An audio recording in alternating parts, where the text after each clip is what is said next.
I was in the past to come forth because God has elected them to come forth and share the message. Amen. Welcome.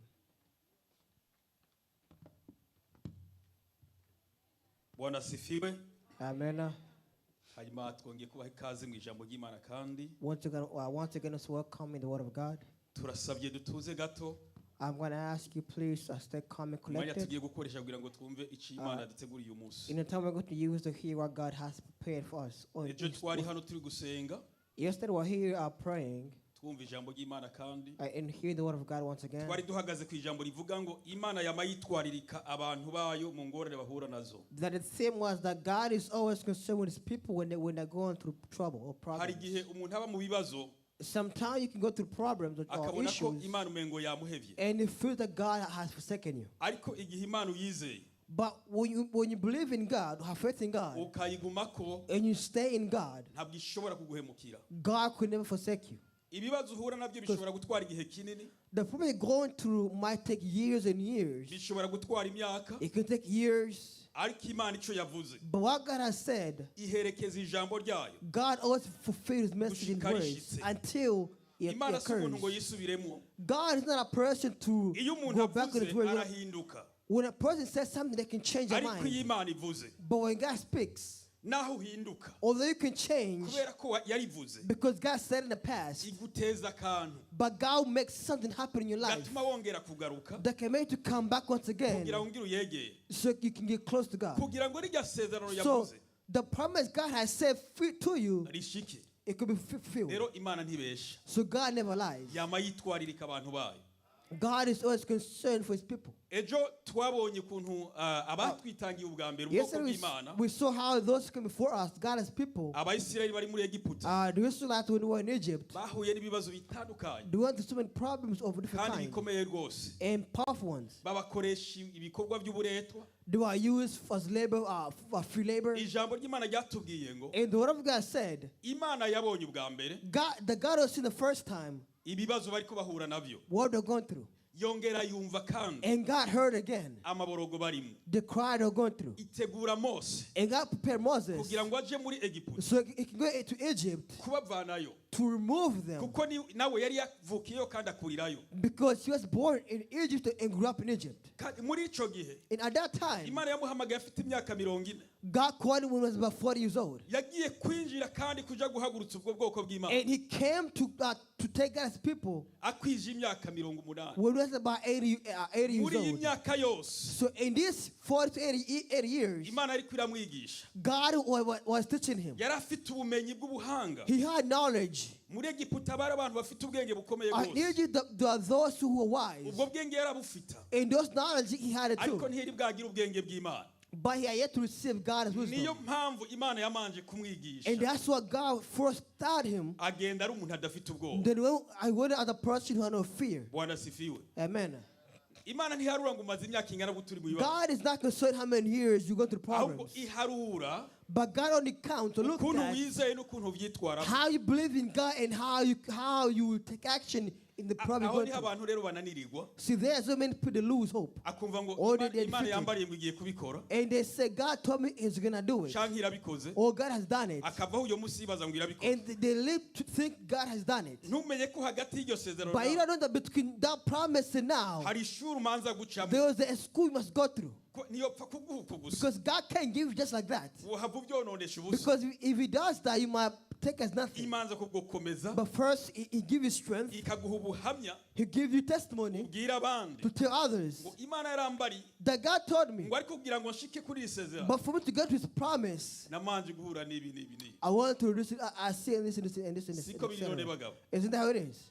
Ubu bwoko bw'Imana So this God's people, bari bafite amagorwa menshi, they have so many problems. bamaze imyaka 430 But about 430 years, bafyatura amatafari they are creating bricks bakayacanga n'ivyatsi. and they mix it with grass. Mose amaze kujayo, When Moses went into Egypt, noneho Farawo arahinduka. the Pharaoh changed his mind. No, He ibikorwa said, bahora no, bakuru what they used to do kare bahabwa ivyatsi byo gucanga ubudongo, before they would be given grass to mix with the ubu mud. bazovyironderera. But now they will look for it themselves. kuko bigaragaye ko bana bantu n'ibinebwe. Because these people can see they are lazy. Haleluya. Amen. Ariko umugambi w'Imana But God's plan warashitse kuri bo. came through. Imana basezerana ibintu ndwi God promised the 7 things. ko izo basubiza mu gihugu The cy'amasezerano. God will take them back in the promised land. From the slavery, Izo Imana yabo it will be their God. babe abana bayo He'll be their children. kandi izo bahezagira. And he'll bless them. Bwana sifiwe. Amen. Kandi yarabikoze. And God did it. Ngomba kukubwira ngo I want to tell you this. iyo ukijijwe When you are saved, uba ugiye mu bundi bwami. you are going to your kingdom. Umugisha Imana isezerana The bizeye. blessing God promised the believers, Imana igushisaho. God are pouring in your heart. Bwana Onto you. sifiwe. Amen. Ntubone ngo ntacyo ufise So don't think you have, don't see you have ariko nothing. umugisha wa mbere But the first blessing you ni can uko have ufite Imana. is having God. Bibiliya Amen. ivuga ngo The itangiriro Bible says- ry'ubwenge no kubaha Imana. That the first step to wisdom is faith in God or respect for God. Reka dusome kuva canke kuvayo 12 Let's read Exodus, ku murongo wa 37 n'umunani. Exodus 14, verse 37, 38. Duca dusimba kuri kuvayo kandi 14 ku murongo w'umunani. Tugeze turagenda tunyarutse dusimba. Kuvayo canke kuva Once again, 12 Exodus 12, 37 38. 37, 38. Dusimbe kuva canke kuvayo 14 And then Exodus 14, umurongo w'umunani turaja kugeza kuri 16. verse 8 to 16. Turakoresha mu majambo aciye hagufi. Amen. Turasoma mu izina rya Yesu Kristo haravuga ngo Abisirayeli baragenda bava Lamasesi bataha Isikoti. Abagiye n'amaguru bari abagabo 600,000 ukuyemwo abana kandi n'igugu ry'ikivange c'abanyamahanga rijana nabo n'imikuku n'amasho by'ibitayega. Once again, Exodus 12, verse 37, 38, shall read that the Israelites journeyed from Ramesses to Succoth. There were about 600,000 men on foot, besides women and children. Many other people were not with them, and also a large drove of livestock, both flocks and herds. Amen. Mwarimu yazize biri. Dusome gera kuri 14 nawe usome. Hera ku murongo 8.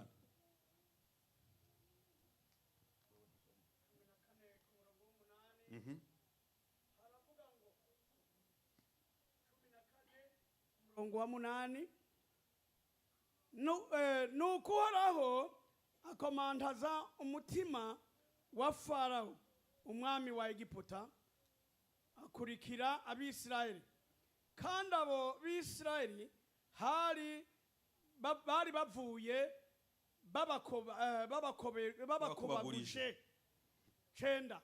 Nuko abanyegiputa barabakurikira bari n'amafarasi n'imikogote byose vya Farao n'abagendera ku mafarasi n'izindi ngabo ziwe babahambiriza aho bashagaje hafi y'ikiyaga iruhande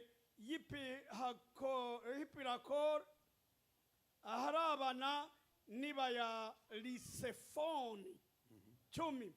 Farao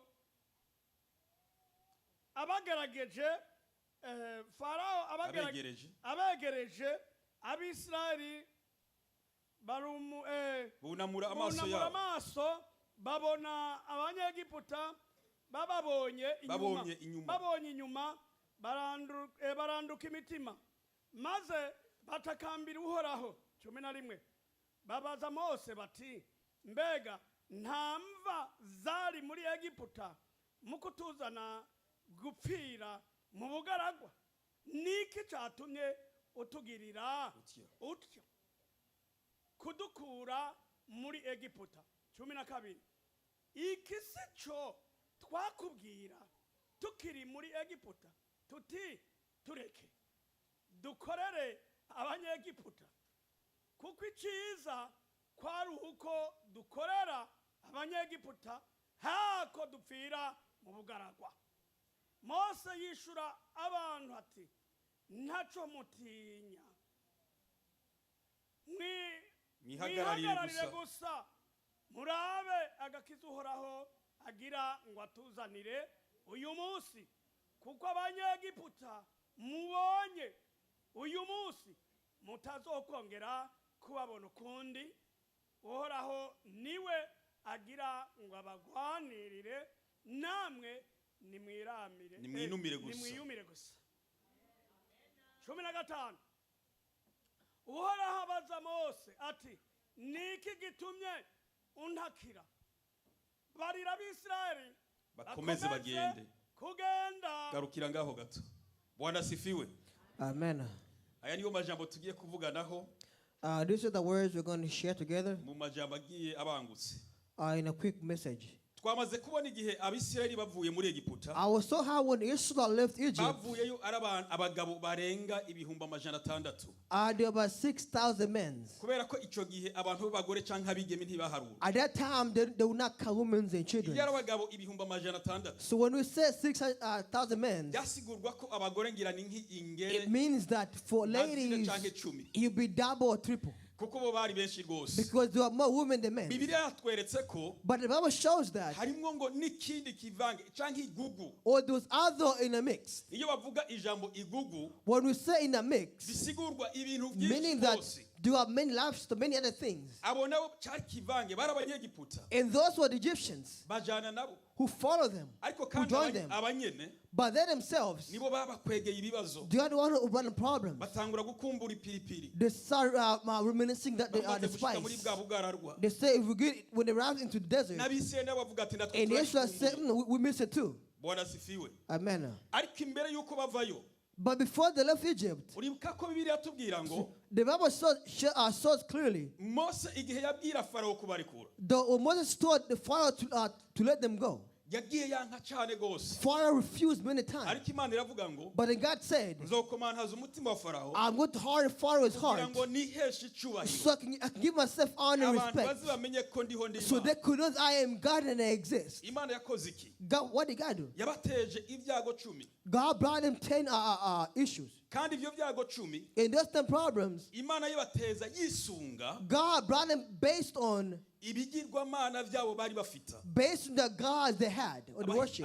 Abasesanguzi bavuga ko Because they say that bashobora kuba bari bafite ibigirwamana birenga ibihumbi 3 there are probably more than 3,000 idol gods. n'inzu zavyo ibihumbi 3, And they have more than 300 idol hakabaho n'ibindi houses. bishushanyo by'ibigirwamana kandi And many other idol gods that they were not spoken about. birenga ivyo bihumbi 3. And you had more than 3,000. Bwana sifiwe. Amen. Rero yabarekuye haciye ibintu bikomeye So rwose, he let them go after a hard time. kandi n'igihe abarekuriye And when he let them go, ntabwo byamunezereye. he was not happy. Muribuka ko bwa mbere Imana yakoze iki? What did God do the first time? Yateje icyago, God brought up a trial uruzi bari bizigiye gwitwa Nili because the Nile River that they believed in, ruhinduka amaraso. it turned into blood. Iburi muri byo byose bigira gute? Basically, all the living stock in the water, the river, died. Kandi urwo ruzi In that river, ngo nibwo gwahora rusendanisha ibintu imyavu, that river would throw out igakwira muri ico all kiyaya, the sewage in the bakabona kwimbura. it bring all the sewage and water into the farms and lands. Urwo ruzi Then they bari could harvest. barujeje Imana yitwa Osiris. So they had named that river, the own God name, there was Osiris. Bwana sifiwe. Amen. Iyo ici rirangiye, So once, ici iyo rirangiye, sama irangiye, so when summer ends, baragira iminsi mikuru y'ibikorane they would take time of festivals y'igipagani or paganism, byo gusaba umugisha, basically asking for blessing bahayagiza urwo ruzi at that river, kugira ngo ntiruhave rutanga umuvumo, so that river does not bring a curse, ariko rutanga umugisha. but rather to bring blessing. Ariko iki cyago kimaze kuba, But when this happened, urwo ruzi rwatanze urupfu. that river brought death, Nje iboneka ko iyo Mana ntakimaze. and then so that God is nothing. Bwana sifiwe. Amen. Imana yakora yisunze So iki? God will do it based on what? Imana zabo bafita. God will do it based on the Bibiri God they twereka ko worship. kandi hateye icyago c'ibikere. And the Bible shows that there was another issue of Ibikere byavuye mu mazi frogs. bija ku musozi. Because frog came out of the river, out of the water onto the land. Nabyo byari bifite, ni ukuvuga ko hari Imana yabo yitwa Heka, And they had a god known as Heka. yari ifite umutwe nk'igikere, And that god had a head as a frog. kandi barayisenga. And they worshipped it. ubwo rero bamaze kubona ko ibikere bimaze kuduga mu gisagara So when they saw the frog as into the basanga mu city, the gitanda land, n'ibikere they saw there mu masahani n'ibikere was frogs in the Mu- rooms, mu ndya in the n'ibikere. beds, in the plates, in the food. baravuga ati heka And ntakibazo they saw our God Heka is worthless. bwana sifiwe Amen. barayitituye Now they have went against it. ngo cyari kizira And it was forbidden kwica igikere to kill a frog. si ibyo muhonyanga mwebwe abandi zari imana It's not a frog you could step on. Now back then it was their God, so you could not kill it. bwana sifiwe Amen. bibiri twereka ko kandi And the Bible shows that hateye n'imibu they had mosquitoes, iyo mibu nayo bagiranye n'ikigwamana cyitwa gebu and those mosquitoes based on their God, idol God known as imibu Gabriel. imaze kubaho When a mosquito came, basanga gebu ntakimaze and they saw the idol God known as Gabriel was imana nothing. yayitutije iki imibu Basically, their God has now brought them mosquitoes. bwana sifiwe Amen. noneho imana yongera kubateza ikindi cyago cy'ibihute And then God brought them blisters as well on their bodies. none icyo cyago cy'ibihute And that trial of blisters cyageranywa n'imana yabo yitwa kepara was based on the God known as Kepar. basanga iyo mana kepara And ntakimaze they saw that their God Kepar is worthless. ibi iratitutse But now their God is nothing. turi kumwe bagabo Are you following? bari bafite imana nyinshi rwose They had many gods they worshipped. habaho kindi And there was another, icyago cya gatanu the fifth trial. hateye icyago cy'akaryama A trial where they could not sleep. indwara yishe inka zose Basically, it came and it destroyed all the cattle. icyo nacyo iyo nka cyagereranywa n'ikigirwamana bari barahaye imitungo And that plague was based on the God they had. cyitwa apisi And that God they called as a peace. kandi inka barayisenga And they worship cow too. babonye atakimaze atacikoze When they saw was nothing, imana yitituye basically the God has kuko gupfa forsaken them kw'inka zose because all their cows have died. noneho babona ko ntakimaze Now they've seen their God as muri worthless. ibi byago byose In all these plagues, muri egiputa hariho abapfumu bakomeye cyane there are men which started in Egypt. bagenda bagerageza gushushanya They try their best to try and kugira ngo explain barabe ko borabura izo to mana see that maybe they could try their best to bring the God back to ariko life. bageze ku cya kane But when it gets to the fourth, farawo aravuga ati nimureke ntidushobora Pharaoh said, "Let it be. There's nothing we could do." ariko mose akamubwira ati n'ubu But when nturebe they ureke said, abantu have yet to Pharaoh- accept and let them go. iyo abonye icyago kije When Pharaoh saw a plague came, yatuma ko mose ati mpamagarira he said, mose Moses, he said, call Moses. nsabira And icyago kiveho he said, ask for the hama plague ejo to end. nzokubwira kugira ngo ndabarekure And tomorrow I'll tell you, so I will let them go. iyo abonye icyago kivuyeho When the plague has ended, amaso yawe sindabarekure and niba say, look at babakoye." him, they'll stay here. mose agaca He will agenda say. kumwana none wabonye ko And yayanse Moses will tell God, you see, he refused once again. amen Amen. imana yakomeje kubahana God continued to punish them ibatera ibihute and he brought them blisters. abaherezi bose And all the other priests bari baserukira izo mana z'ibigwamana zabo that who represent their gods, barwara ibihute they have blisters in their bodies. cyari cyemewe ko It was against that umuherezi ashobora guhagarara imbere y'imana yabo for a high priest to stand before their God. afite agasembo That with a blister or lice. ibyo nabyo biba birahumanye And this, their God has become nothing. haleluya Amen. turi kumwe Are you following? ntibyari byemewe It was against, it was forbidden. ntibyashoboka It was impossible. It was not allowed. imana yakomeje kubateza ibyago And God brought more plagues. yabateje urubura And it brought hell.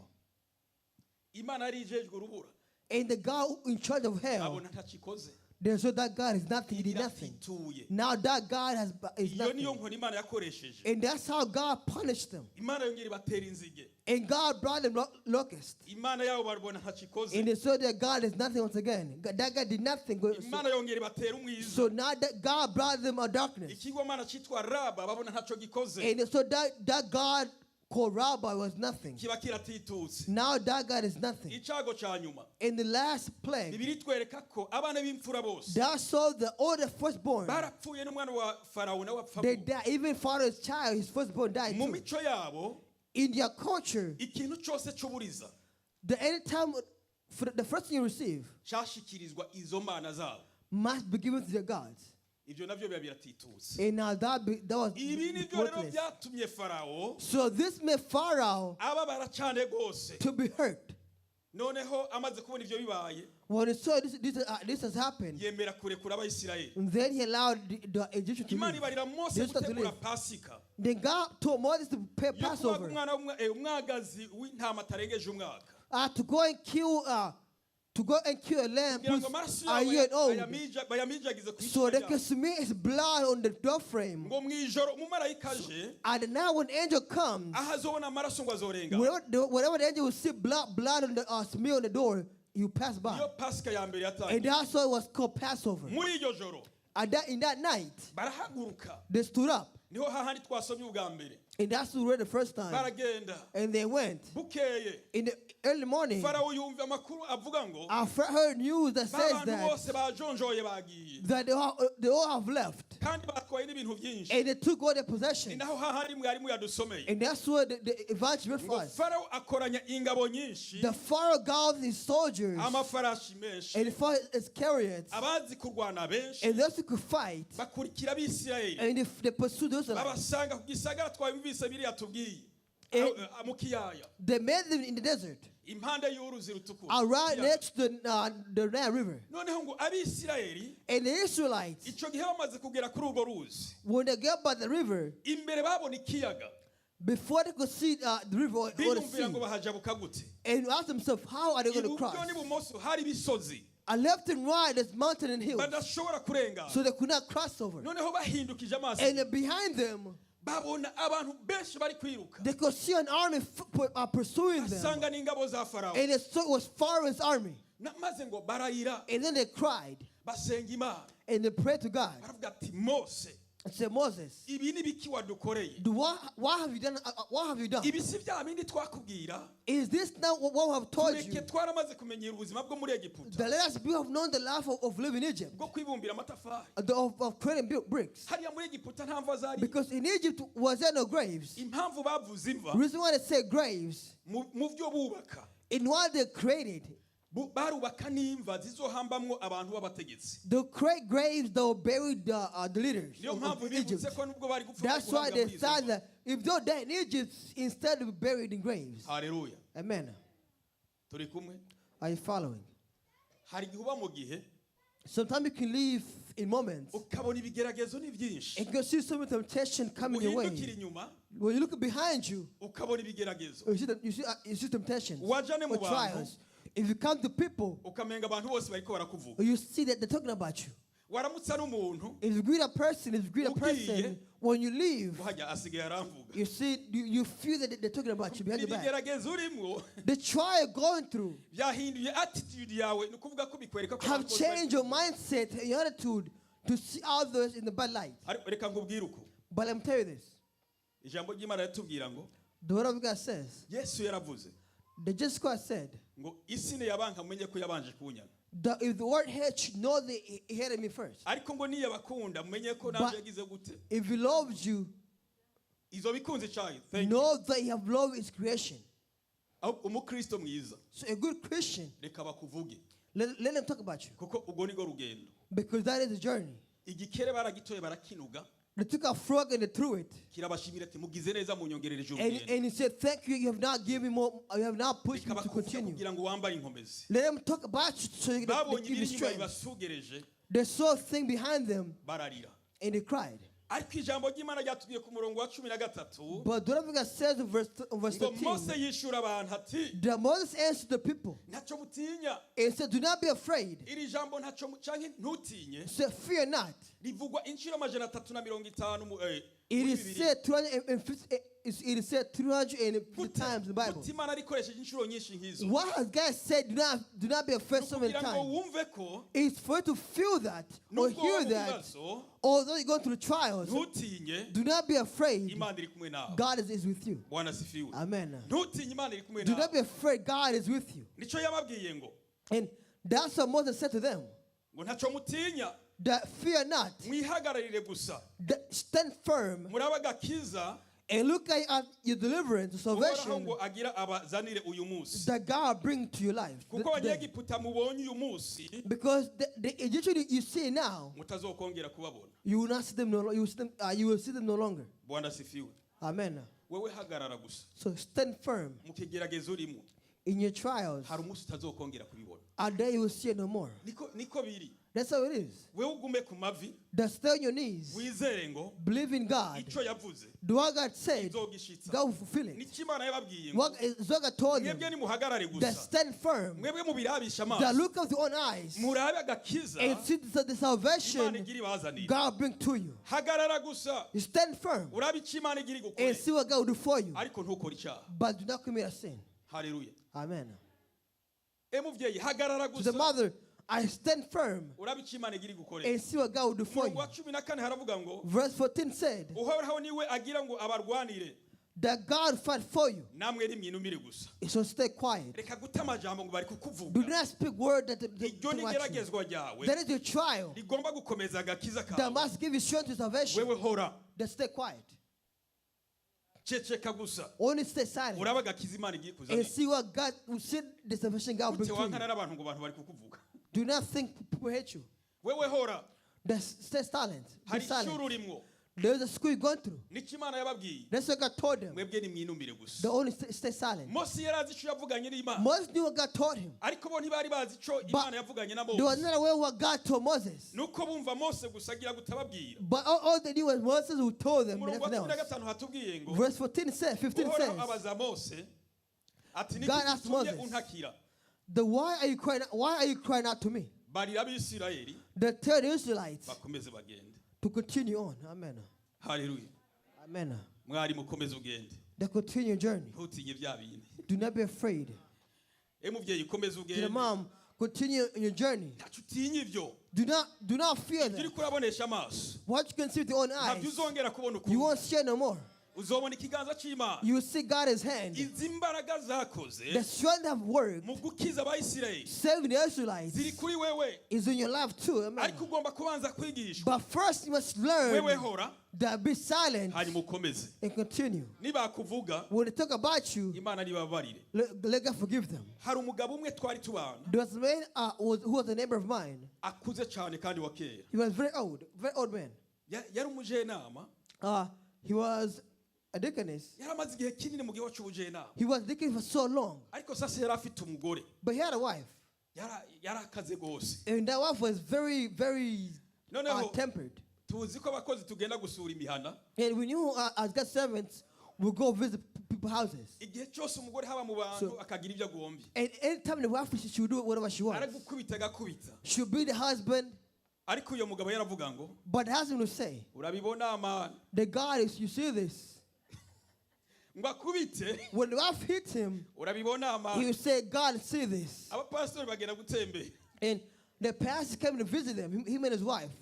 Uwitwa niyo ntababare. Yari afite umwana yitwa niyo muhungu. She had a son called Neil. Mama niyo ntatwo And mwaronde. he said, Mama Neil, is that food? Icupa mu bitugu pa. And then she threw a bottle in his back. Pastor taho niho gikubita And ikofi. the pastor said, slap her too. Pastor avuye mu mwuka. So the pastor have now left spiritually with physically. Ariko yavuga ngo But he will say, urabibona amana. God, see. Nuhura n'ibibazo. When you go through the problem, Vuga ngo urabibona amana. say, God, as you Kuko can Imana see. ntiyirengagiza Because God never forsake abantu bayo. his people. Amen. Komeza gusa. So only continue. Niwabona n'ama message menshi. When you see so many messages, Vuga ngo urabibona amana. say, God, see. Niwabona n'amaketa gusanze When you see many letters in your home, hari case iyi n'iyi. they say the case is this and this and this. Urabibona amana. You say, God, as you can see. Niwabona mu rugo bitari kugenda neza. When you can see in your home is not going well, Urabibona amana. say, God, as you Wewe can ukora see. iki? What should you do? Piga hatua. To move on. Ugende urugendo. Continue your journey. Urabe ikigo Imana ikora. And see what God will do. Iki See what God will nico do for your Imana life. yagaragaje This is what God showed. ku murongo wa 19. On verse 19, Haratubwira ngo verse 19 said umumarayika yahora baje imbere that the angel who was before them ava yaje inyuma. came Na back, ca gicu behind them. cabagenda hejuru yabo and the cloud that was above them, kivaho kije he inyuma. left now and he came behind them. Hagati y'Abayisirayeli n'Abanyegiputa Between Israel and the kuko Egyptians, bari babegereje because they were close to them, Imana ikora iki?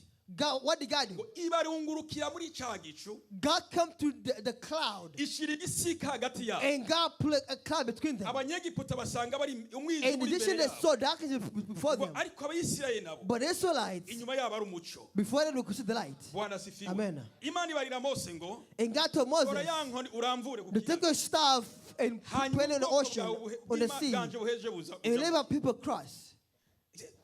barabura iyo baja. And they couldn't find a place to go. Abanyegiputa baravuga ngo And the Egyptians said, muri bo batangura gusubiranamo. and among them, they went against each other. Bene data, My brothers, aba bantu nubwo tubakurikira see, although we follow these people, ntituriko turarwana nabo, we are not following with them. Imana ibarwanira The God fights for them niyo turiko turwana nayo is the God we're fighting against. kandi ntituyishobora. And we could not win against it. Bwana asifiwe. Amen. Reka nkubwire ngo But let me tell you this. hari igisika kiri hagati yawe There's a cloud between you n'ibiguhiga, and those that pursue hari you. umwijima uhari There's a darkness ntibishobora kukubona. that cannot see you. Wowe bandanya gusa, But continue. bandanya ujabuke, Continue across. aho niho ugomba guca. There you must cross nonetheless. Ugomba guca muri iryo You gerageza must go to the trials kandi ukarinesha, and go and win it. ntukore icyaha gusa. Do not commit a sin. Mose akora ibyo Imana amubwiye, And Moses did what God told him. aramvura ya nkoni He took his staff, ngo havuduka umuyaga mwinshi and there was a high wind, ukesha ijoro a ryose, wind day and night. maze ngo abisirayeli barajabuka. And this is not they crossed. Cya kintu cyari kibakingiriye And when the cloud was protecting them, Imana igikuraho. God removed it. Abanyegiputa And the bagize Egyptians, when they saw that, basanga bariko barajabuka. they saw they were crossing. Umuntu wa nyuma ageze hakurya, When that person has crossed Imana the irabwira sea, Mose, yongera uhindukire, God turned around again ndamvurira inkoni kuri icyo and kiyaga. took my staff on the sea. N'umuntu wa nyuma hariya yinjiye mu kiyaga, And when the last soldier of the Egypt has entered the sea, cya kiyaga cyongera kirabamira the abanyegiputa. sea now, the sea came back together and swallowed them. Abisirayeli And the Israelites, bagiye barabisha amaso yabo imibyimba y'abanyegiputa, they could see the body with their own eyes of the Egyptians, kuko Imana yari ishikije icyo yababwiye. because God fulfilled what He told them. Bwana asifiwe. Amen. Turi kumwe. Are you following? Ugiye kubonesha amaso yawe. You will see with your own eyes. Abahora bavuga ngo ntacu maze bavuga ati Imana ibabarire narakuvuze nabi. Those who say you are nothing, they will say, God forgive me. Igihe kimwe There was a time once, badusengeye ko abapasitori 2007. I want to pray for me to be a pastor around 207. Ngira ni kubera nari mugufi n'ubu ndi mugufi nyene. Maybe because I was short, even now I'm short too. Hari abapasitori bavuze amajambo, Some pastors say some words, ariko abandi bakavuga ngo hari impano iri muri we. and some say there's a gift in him. Nabonye abantu bavuga ati Imana itubabarire. And some came and said, God, may God forgive us. Twaravuga. That we will say. Ubu hari n'abatinya kumvuga mu izina. But now there's some who fear say my name. Nanje ijwi nkaca ndarimira nkavugira hasi. And I swallow my voice and say, Kuko hari ikintu Yesu yakoze. because Christ said did something in my life. Nariyo mpamvu ndakubwira ngo And that's why I tell you this. bandanya gusa. Continue. Ugiye kubona igitangaza cy'Imana. You will see God's miracle. Wewe bandanya urugendo. Continue your journey. Ntusubize abakuvuga. Do not reply back to Sabira enemies. abaguhama. But rather ask for forgiveness among them. Ubasengere. Pray for them. Ubagaburire. I feed them. Ubambike. I clothe them. Icyo wabuze ukibahe. Whatever they don't have, give to Niba them. gusaba ati ndasabye If n'agafaranga. they say give some money, Mubwira tugomba ngahe. it's how much they need. Umwereke urukundo. And show them love. Iyo niyo nzira. That is the path. Ubukristo buserukira mu ngeso.